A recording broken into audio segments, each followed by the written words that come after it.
Hi friend, मैं Sumant Kumar Rai Bhaskar study YouTube channel में आपका स्वागत करता हूं। तो दोस्तों, हम आज भूगोल पढ़ेंगे। तो भूगोल के जो शेष बचे थे सौरमंडल, तो उसको हम पढ़ लेंगे आज। तो आइए हम स्टार्ट करते हैं। तो यहाँ पे हम देख रहे हैं कि सूर्य के इर्द गिर्द चक्कर लगाने वाले आकाशीय पिंड को हम ग्रह के नाम से जानते हैं, और ग्रहों की परिक्रमा करने वाले आकाशीय पिंड उसको हम उपग्रह कहते हैं। तो सबसे पहले सूर्य और उनके ग्रह के बारे में जानेंगे। तो सूर्य जो है, तो ये क्रम से सूर्य के बाद बुध, इसके बाद शुक्र, पृथ्वी, मंगल, बृहस्पति, शनि, अरुण, वरुण है। तो ये क्रम से हैं, यानी सबसे नज़दीकी ग्रह जो है वो बुध हो जाएगा, और सबसे दूर का ग्रह जो हो जाएगा वो वरुण हो जाएगा, क्योंकि ये क्रम से हैं बुध, शुक्र, पृथ्वी, मंगल, बृहस्पति, शनि, अरुण, वरुण। और यहाँ पे मंगल और बृहस्पति के बीच छोटे छोटे आकाशीय पिंड जो हैं वो ग्रहों के साथ साथ ये भी सूर्य के चक्कर लगाते हैं, जिनको हम क्षुद्र ग्रह के नाम से जानते हैं। जिनको हम क्षुद्र ग्रह के नाम से जानते हैं, तो इनके बारे में हम डिटेल्स पढ़ेंगे। तो ये क्रम से हो गए। अगर आपको आकार की दृष्टि से पूछेगा कोई कि सबसे बड़ा कौन है और सबसे छोटा कौन है, तो स्टार्टिंग के जो चार हैं बृहस्पति से लेकर वरुण तक, यानी बृहस्पति सबसे बड़ा है। बृहस्पति के बाद शनि, अरुण, वरुण है। इसके बाद ये 4 नंबर हो गया, 1 2 3 4 हो गया।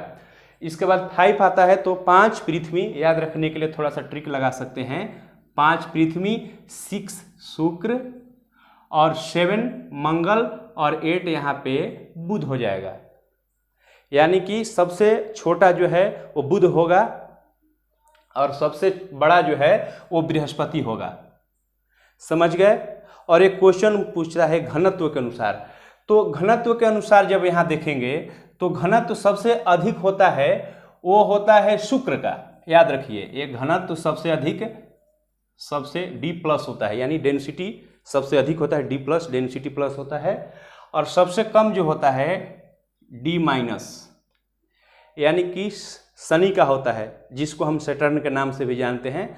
तो सबसे कम घनत्व का कोई क्वेश्चन पूछेगा कि आपको कि कोई सबसे कम घनत्व किस ग्रह का है, तो आपको शनि बताना है। और सबसे अधिक कोई पूछेगा कि घनत्व किसका है, तो वो हो जाएगा शुक्र को बताना है। एक शनि के बारे में एक क्वेश्चन आता है कि किस ग्रह को हम पानी में रखेंगे तो तैरने लगेगा, तो वो शनि है। ये क्वेश्चन पूछता है कि किस ग्रह को हम पानी में रखेंगे तो वो तैरने लगेगा, तो आपको शनि आंसर हो जाएगा। तो आइए सूर्य से लेके 8 ग्रह के बारे में हम डिटेल्स जानेंगे। स्टार्ट करते हैं सबसे पहले सूर्य। चूँकि सूर्य एक तारा है, तो तारों के जो उनकी ऊर्जा का मुख्य स्रोत होता है वो नाभिकीय संलयन होता है। तो सूर्य का भी होगा नाभिकीय संलयन ही होगा। नाभिकीय संलयन, इसमें 2 हाइड्रोजन के छोटे छोटे जो अणु हैं वो बड़े हाइड्रोजन अणु का निर्माण करते हैं, और वो ऊर्जा मुक्त करते हैं। और इस क्रम में जो होता है वो 1 to 1.5 करोड़ केल्विन तापमान उत्पन्न होता है। समझ गए। ये नाभिकीय संलयन विधि से सूर्य के निर्माण की प्रमुख प्रक्रिया है, और ऊर्जा का मुख्य स्रोत भी यही है, जिसको हम नाभिकीय संलयन के नाम से जानते हैं। और नाभिकीय संलयन की बात आई है, तो हम यहाँ पे एक क्वेश्चन जान लेंगे कि हाइड्रोजन बम का जो निर्माण होता है, हाइड्रोजन बम का जो निर्माण होता है वो नाभिकीय संलयन विधि से होता है। नाभिकीय संलयन। और वही परमाणु बम का बात करेगा। परमाणु बम का निर्माण जो होता है वो नाभिकीय विखंडन अभिक्रिया से होता है। याद रखने वाला टर्म है। हाइड्रोजन बम का निर्माण नाभिकीय संलयन विधि से होता है, और जो तारों का ऊर्जा का मुख्य स्रोत भी नाभिकीय संलयन विधि ही है। और वही परमाणु बम का बात करेगा तो आपको नाभिकीय विखंडन विधि होगा। समझ गए। चूँकि सूर्य कोई भी तारा या जब तारों का निर्माण होता है तो हम जब पहले कक्षाओं में जान चुके हैं कि तारों का निर्माण जो होता है वो गैलेक्सियों में होता है। गैलेक्सियों को ही तारों का निर्माण की वो नर्सरी कहते हैं। तो सूर्य का निर्माण भी उन गैलेक्सियों में ही हुआ है और फिर इससे छोटे छोटे ग्रहों का निर्माण हुआ है, फिर उन ग्रहों से छोटे छोटे उपग्रहों का निर्माण हुआ है। तो यही प्रक्रिया चलती है। तो सूर्य का जब निर्माण हो रहा था तो उस समय सूर्य के सदृश, सूर्य के समान ही एक दूसरा तारा का निर्माण हुआ जिसका काल्पनिक नाम नेमेसिस है। नेमेसिस है, नेमेसिस। सूर्य के निर्माण के समय भी एक इसके सदृश ही एक तारा का निर्माण हुआ जिसको हम नेमेसिस के नाम से जानते हैं। और उसका जो होता है अर्थ होता है वो सजा की देवी होता है। सजा की देवी याद रखने के लिए बहुत इंपॉर्टेंट क्वेश्चन है ये, याद रखिए। सूर्य के निर्माण के समय एक और तारा का निर्माण हुआ जिसको हम नेमेसिस के नाम से जानते हैं, जिसका अर्थ होता है सजा की देवी। समझ गए? तो चलिए आगे जानेंगे। सूर्य जो है, चूँकि यह एक तारा है तो तारों का उम्र जो होता है, एज होता है, वो 10 अरब या फिर अरब को बिलियन भी बोला जाता है। कहीं कहीं इस टर्म को बिलियन भी देगा, तो याद रखने की चीज़ है।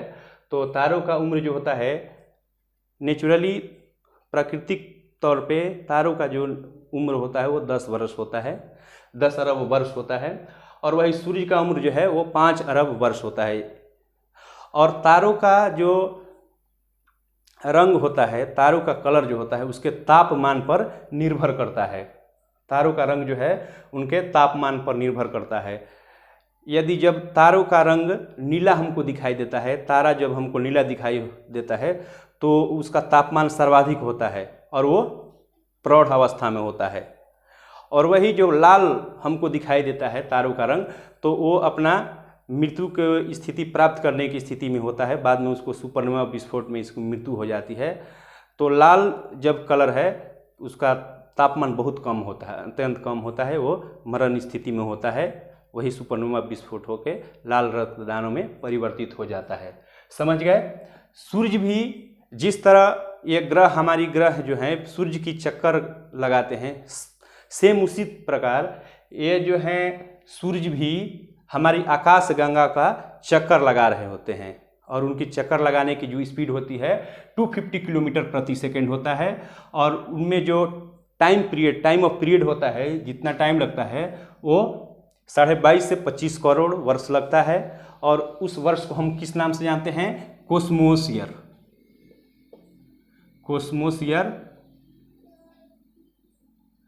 कोस्मोस ईयर या फिर इसी को हम ब्रह्मांड वर्ष के नाम से भी जानते हैं। तो आकाश गंगा के ये चक्कर लगाती हैं, 250 किलोमीटर प्रति सेकंड स्पीड होता है। और वो टाइम ऑफ पीरियड जो होता है 22.5 से 25 करोड़ वर्ष लगता है, उसको हम कोस्मोस ईयर के नाम से भी जानते हैं। समझ गए? सूर्य का व्यास का बात करेंगे तो वो 13,92,000 किलोमीटर है, जो कि पृथ्वी से 109 गुना बड़ा है। आयतन की दृष्टि से जो है, आयतन की दृष्टि से उसमें 13 लाख पृथ्वियाँ समा सकती हैं सूर्य में। समझ गए? आयतन की दृष्टि से सूर्य में 13 लाख पृथ्वियाँ समा सकती है। और टेम्परेचर की बात करेंगे तो सूर्य का जो है सतह पर, केंद्र पर अलग अलग टेम्परेचर होता है। केंद्र का तापमान जो होता है 1.5 गुना 10⁻7 डिग्री सेल्सियस होता है। और वही सतह की बात करेंगे, इस सतह की बात करेंगे, ये केंद्र की बात हम कर लिए, और सतह की बात करेंगे तो वो तापमान होता है वो 6000 डिग्री सेल्सियस होता है। 6000 डिग्री सेल्सियस होता है। और वही इसमें सूर्य की परावर्तित प्रकाश, सूर्य की परावर्तित प्रकाश को हम एल्विडो के नाम से जानते हैं। ये जो सूर्य परावर्तित प्रकाश करती है इसको एल्विडो के नाम से जानते हैं। और यही एल्विडो जो है हम तक पहुंचती है और इसी एल्विडो का हम 1/22 अरबवा भाग ही प्राप्त कर पाते हैं। हम सूर्य ताप का क्वेश्चन पूछता है कि सूर्य ताप का कितना हम भाग प्राप्त कर पाते हैं, तो 1/22 अरबवा भाग हम प्राप्त कर पाते हैं। समझ गए? और परावर्तित प्रकाश को, सूर्य की परावर्तित प्रकाश आने में 8 मिनट 16.6 सेकेंड समय लगता है, कहीं 8 मिनट 17 सेकेंड भी देता है। तो 8 मिनट 16.6 सेकंड का समय लगता है और परावर्तित प्रकाश को हम एल्बिडो के नाम से जानते हैं। समझ गए। सूर्य की जो सतह होती है वो बाहरी सतह प्रकाशमान होता है। सूर्य की बाहरी सतह जो है वो प्रकाशमान होता है और उसको हम प्रकाशमंडल या फोटोस्फीयर कहते हैं। और जो भीतरी भाग होता है वो प्रकाशमान नहीं होता है, उसमें प्रकाश कम होते हैं, जिसको हम वर्णमंडल या क्रोमोस्फीयर कहते हैं। आपसे कोई क्वेश्चन पूछ देगा कि सूर्य की जो है वो बाहरी भाग तो प्रकाशमान होता है लेकिन भीतरी भाग क्यों प्रकाशमान नहीं होता है, तो आपको आंसर यही देना है कि वो सूर्य की वायुमंडल द्वारा ही उस प्रकाश को अवशोषित कर लिया जाता है, इसलिए उसको दीप्तिमान नहीं हो पाता है। तो दीप्तिमान भाग प्रकाशमंडल या फोटोस्फीयर, वही अदीप्त भाग को वर्णमंडल या क्रोमोस्फीयर के नाम से जानते हैं। सूर्य में ये काले धाबे बनते हैं, सूर्य में काले धाबे बनते हैं और उन कालो धाबों का एक चक्र जो होता है वो 22 वर्ष का एक चक्र होता है।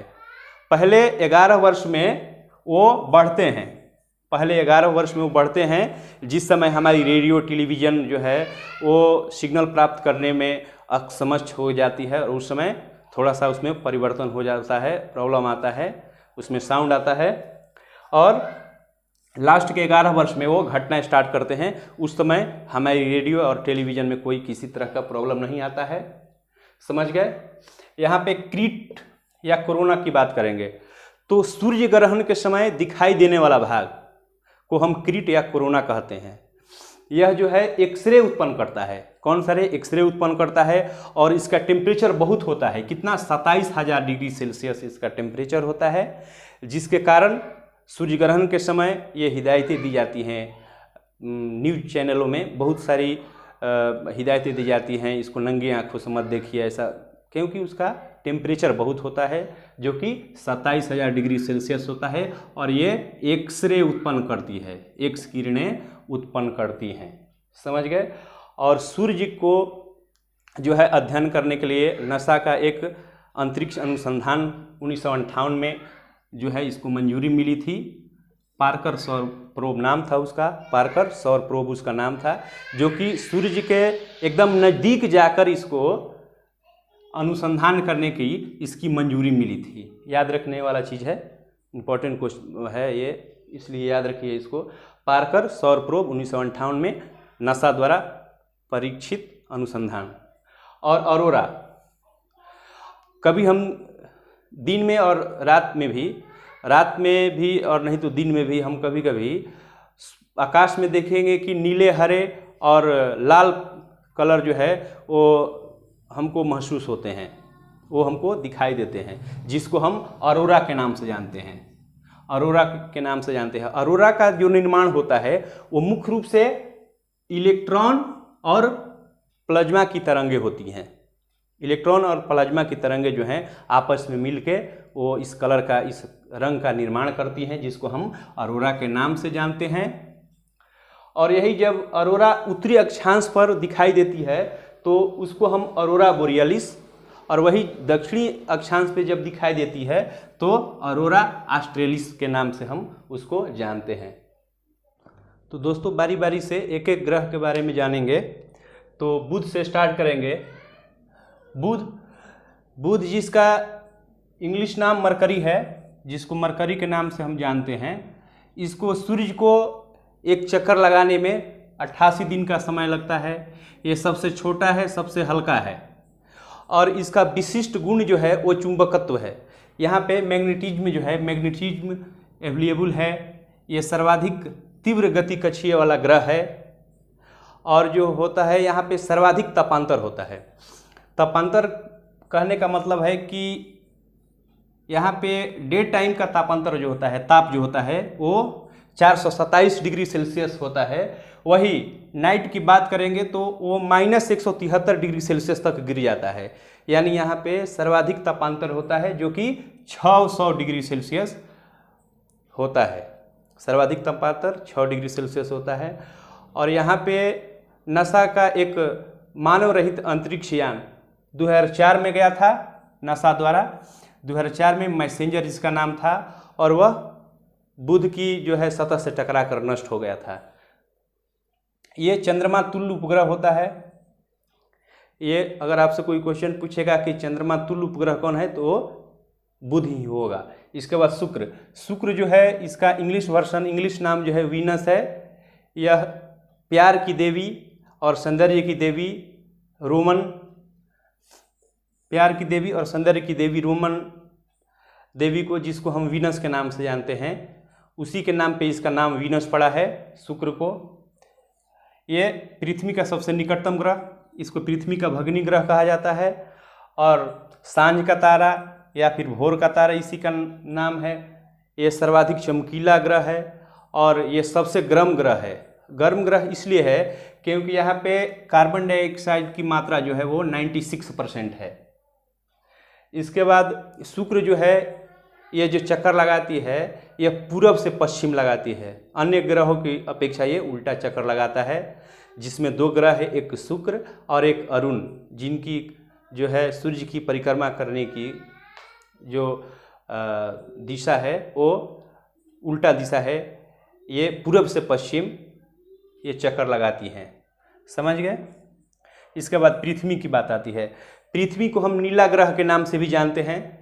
पृथ्वी को नीला ग्रह इसलिए कहते हैं क्योंकि यहाँ पे जल बहुत मात्रा में उपलब्ध है और वो प्रकाश के प्रकीर्णन करते हैं, जिसके कारण वो नीला दिखाई पड़ती है। इसलिए इसको ब्लू प्लैनेट या फिर इसको हम नीला ग्रह के नाम से भी जानते हैं। ये गोलाकार है और सबसे पहले यूनानी दार्शनिक अरस्तु ने उन्होंने एक पुस्तक लिखी जिसका नाम ऑन द हेवेंस था, जिसका नाम था ऑन द हेवेंस, और उस पुस्तक में उन्होंने सबसे पहले पृथ्वी को गोलाकार बताया। इसके बाद इसका अक्षीय झुकाव जो होता है वो 23.5 डिग्री है और परिक्रमण कक्षा के सापेक्ष जो उसका झुकाव है वो 66.5 डिग्री है। अगर आपको कोई क्वेश्चन पूछेगा कि पृथ्वी पे ऋतु परिवर्तन क्यों होते हैं, पृथ्वी पे दिन रात क्यों होती है, तो ऋतु परिवर्तन होने का मुख्य कारण जो है वो पृथ्वी अपने अक्ष पे 23.5 डिग्री झुकी हुई है और वो परिक्रमण करती है, सूर्य की परिक्रमण करती है, जिसके कारण ये दोनों रीजन है जिसके कारण ऋतु में परिवर्तन होते हैं। समझ गए। इसके बाद इसका विषुवतीय व्यास जो होता है वो 12,756 किलोमीटर है, 12,756, और ध्रुवीय व्यास जो है वो 12,713 किलोमीटर है और दोनों का अंतर जो है वो 43 किलोमीटर है। दोनों का अंतर। ये क्वेश्चन पूछता है कि पृथ्वी की विषुवतीय व्यास और ध्रुवीय व्यास के बीच के अंतर कितना है, तो वो 43 किलोमीटर हो जाएगा। पृथ्वी के औसत व्यास की बात करेंगे तो पृथ्वी के औसत व्यास जो है वो 12,742 किलोमीटर है और ये सबसे पहले इराटोस्थनीज ने इसको नापे थे, वही नाप के इसको बताए थे कि औसत व्यास जो है वो 12,742 किलोमीटर है। पृथ्वी अपने अक्ष पर पश्चिम से पूरब जो है वो घूमती है, जिसकी चाल होती है, स्पीड होती है वो 1610 किलोमीटर प्रति सेकंड होती है और एक पूरा चक्कर लगाने में वो टाइम पीरियड है, वो जो टाइम लेती है 23 घंटा 56 मिनट और 4 सेकंड का समय लेती है। और पृथ्वी की यही अपने घूर्णन पर घूमने की गति को ही हम दैनिक गति कहते हैं। दैनिक गति इसलिए कहते हैं क्योंकि इसी गति के कारण दिन तथा रात होते हैं। दिन तथा रात होने का कारण है दैनिक गति।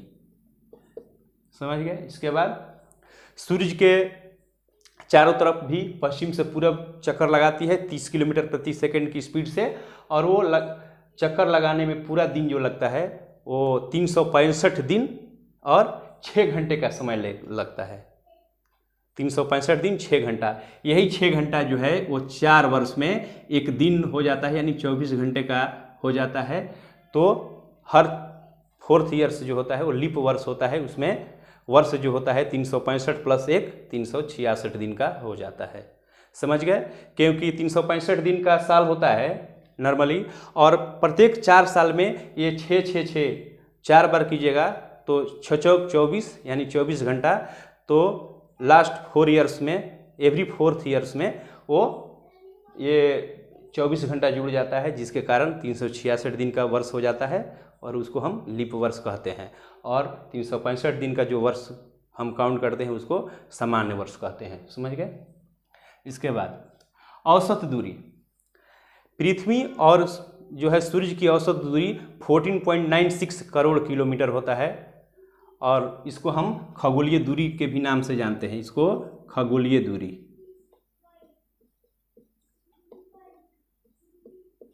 खगोलीय दूरी या फिर एस्ट्रोनॉमिकल डिस्टेंस के नाम से जानते हैं। समझ गए। और पृथ्वी का निकटतम तारा कोई क्वेश्चन पूछेगा तो वो सूर्य हो जाएगा, सूर्य। और सूर्य के बाद मैक्सिमम यही क्वेश्चन पूछता है कि पृथ्वी का सूर्य के बाद सबसे निकटतम ग्रह, निकटतम तारा, तारा, तो सूर्य के बाद पृथ्वी का जो है वो सबसे निकटतम तारा जो है वो प्रैक्सिमा सेंचुरी हो जाएगा, जिसकी सूर्य से जो दूरी होती है, हमारी पृथ्वी से दूरी होती है, वो 4.22 प्रकाश वर्ष है। सूर्य के बाद पृथ्वी का सबसे निकटतम तारा प्रैक्सिमा सेंचुरी, इसकी दूरी जो है वो 4.22 प्रकाश वर्ष है। प्रैक्सिमा सेंचुरी जो है वो अल्फा सेंचुरी समूह का एक तारा है। किस समूह का भैया? अल्फा सेंचुरी, अल्फा सेंचुरी समूह का एक तारा है। और सर्वाधिक चमकीला तारा जो होता है आकाश में, सर्वाधिक चमकीला तारा जो हमको दिखाई देता है उसको हम साइरस या फिर हम डॉग स्टार कहते हैं। तो आइए, बुध, शुक्र, पृथ्वी हो गया। अब मंगल के बारे में जानेंगे। मंगल को लाल ग्रह के नाम से भी जानते हैं क्योंकि इसको दूरबीन से देखने पर यह लाल प्रतीत होता है, इसलिए इसको लाल ग्रह कहते हैं। और यहाँ पे आयरन ऑक्साइड जो है अधिक मात्रा में है, जिसके कारण यह लाल है। और झुकाव की बात करें तो ये भी अपने अक्ष पर पृथ्वी के समान ही 25 डिग्री और 12 मिनट झुका है, जिसके कारण यहाँ पे ऋतु परिवर्तन होता है। और इसके दो उपग्रह हैं, एक फोबोस और एक डिमोस है। तो डिमोस उपग्रह जो है वो सौरमंडल का सबसे छोटा उपग्रह है। ये डिमोस जो है ये सौरमंडल का सबसे छोटा उपग्रह है। और यहाँ पे एक ज्वालामुखी पर्वत है जिसका नाम ओलंपस मेसी है। और एक पर्वत यहाँ पे है जो माउंट एवरेस्ट से 3 गुना बड़ा है, जिसका नाम है निक्स ओलंपिया। जिसका नाम क्या है? निक्स ओलंपिया। भारत का एक मार्स ऑर्बिटर मिशन गया था, जो कि 19 जून 2017 में एक मिशन गया था, जिसको हम MOM के नाम से जानते हैं, मार्स ऑर्बिटर मिशन के नाम से जानते हैं। तो आइए अब बृहस्पति के बारे में जानेंगे। तो बृहस्पति जो है उसको पीला ग्रह कहते हैं क्योंकि ये इसको भी दूरबीन से देखने से ये पीला दिखाई पड़ता है। ये पीला ग्रह है और ये सबसे बड़ा ग्रह है। अपने अक्ष पर सबसे तेज घूर्णन करता है। ये सबसे अपने अक्ष पर तेज घूर्णन करने वाला ग्रह है। और इसके उपग्रह की बात करें तो उपग्रहों की संख्या 79 है। और गैनीमीड इसका सबसे बड़ा उपग्रह है, गैनीमीड। इसके वलय की खोज 1979 में वाइजर 1 स्पेस प्रोब द्वारा किया गया था। इसकी वलय की खोज जो है 1979 में वाइजर 1 स्पेस प्रोब द्वारा किया गया था। और इसका इंग्लिश नाम यहाँ पे देख रहे हैं, जुपिटर है। जूनो जो है, जूनो एक अन्वेषी यान जो गया था एक खोज करने के लिए, वो बृहस्पति के ऊपर ही गया था। एक क्वेश्चन पूछता है कि जूनो किसके लिए एक मिशन गया था, तो वो जूनो जो है वो बृहस्पति के लिए ही गया था। चलिए शनि, तो शनि को इंग्लिश नाम सैटर्न भी है और इसको सौंदर्य के देवता के नाम से भी जानते हैं, सौंदर्य के देवता के नाम से भी जानते हैं शनि को। और ये दूसरा सबसे बड़ा ग्रह है। विशेषता इसकी जो है वो विकसित वलय की बात करेंगे तो वलय जो है वो प्रकाश की एक मोटी कुंडली होती है। और वलय की संख्या कितनी है? वो 7 है। उपग्रह अभी सभी ग्रहों में सबसे ज़्यादा उपग्रह अभी शनि के है, जो कि 82 है, 82 है। फोबे जो है इसका सबसे महत्वपूर्ण उपग्रह है, जो कि उसका घूर्णन गति जो है वो पूरब से पश्चिम है। ये पूरब से पश्चिम इसका घूर्णन गति है। और इसका सबसे बड़ा उपग्रह जो है वो टाइटन है। सबसे बड़ा उपग्रह टाइटन है, जिसका कलर नारंगी कलर है। और इसकी खोज 1665 में क्रिश्चियन हाइजेन ने किए थे। क्रिश्चियन हाइजेन जो कि डेनमार्क के खगोलज्ञ थे, उन्होंने किए थे। और सबसे शनि का सबसे कम घनत्व है, हम पहले बता चुके हैं कि एक क्वेश्चन पूछता है कि किस ग्रह को पानी में रखने पर तैरने लगेगा, तो वो शनि ही है। शनि ग्रह को पानी में रखने पर वह तैरने लगेगा क्योंकि इसका घनत्व पानी से भी कम है। अरुण यूरेनस, जिसका इंग्लिश नाम यूरेनस है, इसकी खोज 1781 में विलियम हर्शेल ने किए थे। ये जो है शुक्र की भांति ही ये सूर्य की परिक्रमा जो है वो पूरब से पश्चिम दिशा में करता है, यानी उल्टी दिशा में करता है। इसकी वलय जो है वो संख्या उनकी है 9 संख्या है। अल्फा बीटा गामा डेल्टा और इप्सिलिन के नाम से जानते हैं। ये इसको लेटा ग्रह और मीथेन के कारण ये हरा प्रतीत होता है, इसलिए इसको हम हरा ग्रह भी कहते हैं। और इसकी जो है सूर्य के सापेक्ष जो परिक्रमा करने में वो 84 वर्ष का समय लगता है। एरियल, मिरांडा और टाइटेनिया इसके प्रमुख उपग्रह है। टाइटेनिया जो है ये सबसे बड़ा उपग्रह है।